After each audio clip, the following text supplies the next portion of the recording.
Yes, good morning. Yes, kasaka, ito. Ito tayo sa bukid. Hindi pa kasi nakukuha yung palay namin Susurvey ko. Tingnan natin kung makakadali nga. Bahana Ayan o. Oh, hindi nataanan ko. Ayan o. Ayan, dito.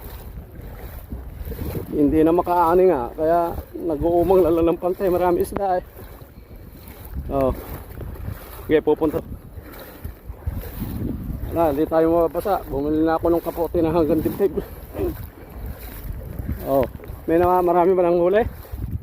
Huli din? Ha? Kalalim pa pala. Hindi pa bumabaw? Lumalim pa po, konti. Sige, pupunta muna ako doon. Ayan, lumalalim pa raw. Anak ng kamatis.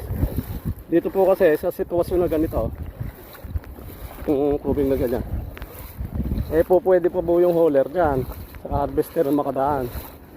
Ang problema doon sa bukid, yung palay halos lagpas na sa kalahati, hindi pa naman nakalubog. Pagka inano ng harvester, pag ikot nun sasama na sa blower, hindi na po papasok, tatapon lang sa lupa, sayang. Kaya hinihintay namin bumabaw, sana naman bumabaw, pero sabi lumalim pa raw ng konti. Huwag lang lalakas na masyado ulan, susurvive pa. Mga nakalitaw pa naman yung mga palay. Yung ibang palay nakalitaw pa. Ayan. Pero kalalim na ng tubig hanggang ano na, hanggang binti ko na. Dito sa daanan.